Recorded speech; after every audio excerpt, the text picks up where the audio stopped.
राधे राधे प्यारे दोस्तों, धार्मिक कथाएं चैनल में आपका हार्दिक स्वागत है। आज मैं अपनी वीडियो में श्रीमद् भागवत गीता का पाठ सुनाने जा रही हूँ। कहा जाता है कि जो मनुष्य श्रीमद् भागवत गीता को सुनते हैं, भगवान श्री कृष्ण की कृपा उन पर सदा बनी रहती है। दोस्तों, श्रीमद् भागवत गीता को सुनना श्री भगवान कृष्ण को अति प्रिय है, क्योंकि स्वयं भगवान श्री कृष्ण ने गीता का उपदेश अर्जुन को दिया था। जो मनुष्य श्रीमद् भागवत गीता को सुनते हैं, भगवान उनसे सदा ही प्रसन्न रहते हैं। पूर्ण विश्वास, पूरी निष्ठा के साथ एकाग्रचित होकर श्रीमद् भागवत गीता को सुने और अपने जीवन को सफल बनाएं। प्यारे दोस्तों, यदि आपने मेरा चैनल धार्मिक कथाएं लाइक और सब्सक्राइब नहीं किया तो ज़रूर करें। बेल आइकन दबाना ना भूलें ताकि आने वाली सभी वीडियोज़ की जानकारी आपको सबसे पहले हो सके। वीडियो को पूरी सुनने के बाद कमेंट बॉक्स में राधे राधे लिखना ना भूलें। वीडियो को ज़्यादा से ज़्यादा शेयर करें। श्री कृष्ण की कृपा श्रीमद् भागवत गीता सुनने से आप पर सदा बनी रहेगी। श्रीमद् भागवत गीता का पाठ। जगत बंधु ज्योति स्वरूप, जिनकी जानन हार, हरि अंश मांगन आई, दास प्रभु के द्वार। जो अर्जुन को श्री भगवान जी ने गीता ज्ञान दिया है, सो मुझको मिले। वह भंजन भगवान श्री कृष्ण चंद्र जी से किशोर दास मांगता है। हे प्रभु, गीता ज्ञान के उच्चारण करने से तेरे पूर्ण ब्रह्मा को पाता हूँ। हे प्रभु, मैं आपकी शरण में पड़ा हूँ। किशोर दास और कृष्ण दास, जो दीन गरीब है, और आप कैसे हो, जो संतों की विनय को मान लेते हैं। हे कमल ब्रह्म श्री कृष्ण भगवान जी, हे कृपा निधान जी, तेरे संतों भक्तों के वास्ते मैं जय गीता ज्ञान भाषा में कहता हूँ। जब कौरव और पांडव महाभारत के युद्ध को चले, तब राजा धृतराष्ट्र ने कहा, मैं भी युद्ध देखने चलूँगा। तब श्री वेद व्यास जी बोले, हे राजन, नेत्रों के बिना कैसे देखूंगे। राजा धृतराष्ट्र ने कहा, हे प्रभु जी, देखूंगा नहीं तो श्रवण तो करूँगा। तब व्यास जी बोले, हे राजन, तेरा सारथी संजय जो कुछ महाभारत के युद्ध की लीला कुरुक्षेत्र में होगी, सो तुझे जहाँ बैठे ही श्रवण कराएगा। वेद व्यास जी के मुख से जय वचन सुन संजय ने विनय करी, हे प्रभु, जहाँ हस्तिनापुर में कुरुक्षेत्र की लीला मैं कैसे जानूंगा तथा राजा से किस भांति कहूँगा। तब व्यास जी ने प्रसन्न होकर संजय से कहा, हे संजय, मेरी कृपा से तुझे जहाँ से ही दिखाई देगा। व्यास जी के इतना कहते ही संजय की दिव्या दृष्टि हो गई और बुद्धि भी उनकी दिव्या होगी। अब आगे महाभारत का कौतक कहते हैं, सुनो।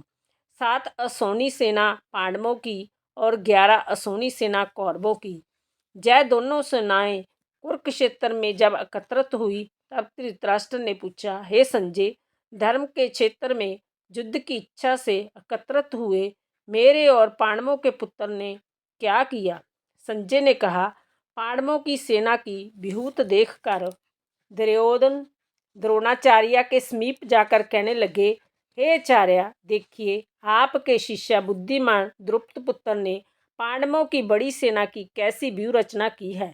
इस सेना में अर्जुन, भीम, बड़े बड़े धनुर्धारी वीर जुग, धान विराट, महारथी द्रुपद, धृतराष्ट्र, चेतीखान, बलवान, पुरुजित, कुंती भोज, नरों में श्रेष्ठ सौभ्य, परिकर्मी, युद्धामनु, बलवान, उत्तम मौजा, अभिमन्यु व द्रौपदी के 5 पुत्र सब के सब महारथी है।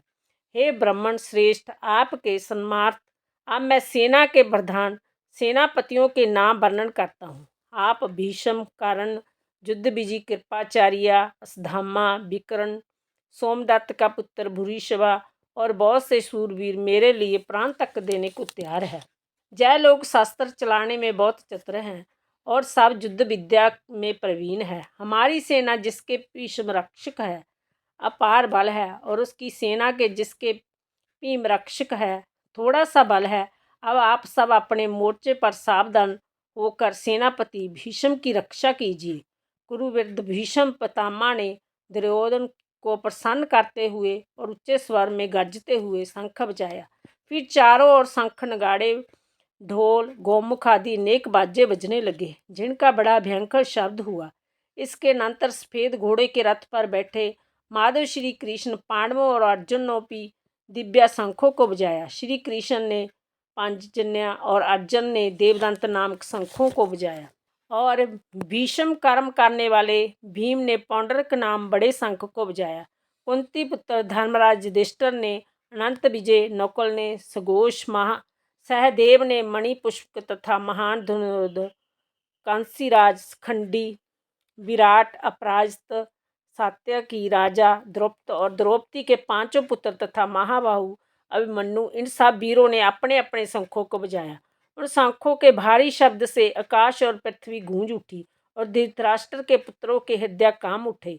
हे राजन, अर्जुन ने कौरवों को युद्ध के लिए प्रस्तुत देखकर श्री कृष्ण जी ने कहा, हे चुतिया, मेरा रथ दोनों सेनाओं के बीच में खड़ा कीजिए, जिससे मैं युद्ध करने वालों को देख लूं कि इस रणभूमि में मुझे किन किन के साथ युद्ध करना है। दुर्बुद्धि दुर्योधन से प्रीत करने वाले जो संग्राम के लिए जहाँ एकत्रित हुए हैं, उनको देख सकूं। संजय कहने लगे, हे राजन, अर्जुन की बात सुनकर श्री कृष्ण ने भीष्म, द्रोण आदि वीरों के सामने उत्तम रथ को खड़ा करके कहा, हे वीर, संग्राम के लिए उदित इन कौरवों को देख लो। अर्जुन ने चाचा, बाबा, गुरु, मामा, भाई, पुत्र, ससुर और सब जनों को शस्त्रों से खड़े देखा और उसने इन दोनों सेनाओं में अपने ही सब बांधवों को खड़ा देखकर परम दयादर हो अत्यंत खेद के साथ जय वचन कहे, हे कृष्ण, संग्राम की इच्छा से आए इन अपने बंधुओं को देख मेरे अंग ढीले हो रहे हैं और मुख सूखा जा रहा है, मेरा शरीर बेकुल हो रहा है, रोमांच होता है, गंडीव हाथ से गिरा जाता है, त्वचा जली जा रही है। हे केशव, मुझ में खड़े रहने की समर्था नहीं है, मेरा मन चक्कर खा रहा है, सब लक्षण मैं उल्टे देख रहा हूँ और संग्राम में सब जनों का वध करके कोई लाभ भी नहीं होगा। हे कृष्ण, मैं जीत कर राज्य व सुख भी नहीं चाहता। हे प्रभु, इसके राज्य भोग और जीवन से क्या लाभ, क्योंकि जिनके लिए राज्य भोग और सुख की इच्छा की जाती है वह सब संग्राम में प्राण और धन की ममता छोड़ मारने को तैयार है। और आचार्य, पिता, पुत्र, पितामह, मामा, ससुर, पुत्र, साले और संबंधी जय सब मुझे मारे तो भी हे मधुसूदन, मैं इन्हें मारने की इच्छा नहीं करूँगा। हे जनार्दन, त्रिलोकी के राज्य के लिए भी मैं इन्हें मारने की इच्छा नहीं करूँगा। हे जनार्दन, त्रिलोकी के राज्य के लिए भी मैं इन्हें मारना नहीं चाहता, फिर इस पृथ्वी के लिए तो कहना ही क्या है। हे जनार्दन, धृतराष्ट्र के पुत्रों को मारकर हमारा क्या होगा, इन आतताइयों का वध करने से पाप ही होगा, इसलिए हमें अपने भाई और धृतराष्ट्र के पुत्रों को मारना अनुचित है। हे माधव, सब जनों को मारकर क्या हम सुखी रह सकते हैं? यह सब लोभ के वशीभूत है और कुल के नाश करने तथा मित्र द्रोह करने में पाप को नहीं देखते। कुल नाश को जानते हुए भी हमको इस पालक से क्यों नहीं दूर रहना चाहिए। कुल का नाश होने से कुल के प्राचीन धर्म नष्ट हो जाते हैं, फिर धर्म नाश होने से कुल में पाप बढ़ता है। हे श्री कृष्ण, पाप से कुल की स्त्रियां अव्याचारणी हो जाती है, इससे वर्ण संकर संतान उत्पन्न होती है। मैं वर्ण संकर संतानें जिन्होंने कुल को नष्ट किया है उनको तथा उस कुल को नरक में पहुँचाते हैं, क्योंकि श्राद्ध तर्पण आदि बंद हो जाते हैं। वर्ण संकर बनाने वाले दोषों से कुल ध्वंसकों के जाति धर्म और कुल धर्म निरंतर नाश हो जाते हैं। हे जनार्दन, मैंने बराबर सुना है कि कुल धर्म नष्ट होने से निश्चय नरकवास करना होता है। हाय, हम बड़ा पातक करने को तैयार हैं, जो राज्य सुख के लाभ से अपने स्वजनों को ही मारने की कोशिश कर रहे हैं। मुझे शास्त्र रहित एवं उपायहीन को रणभूमि में बांध कर डाल दे तो मेरा बहुत कल्याण हो। संजय ने कहा, हे राजन, जय कहकर अत्यंत दुखित होकर अर्जुन ने उसी समय धनुष बाण फेंक दिया और रथ के पिछले भाग में जा बैठा। बोलो कृष्ण भगवान की जय।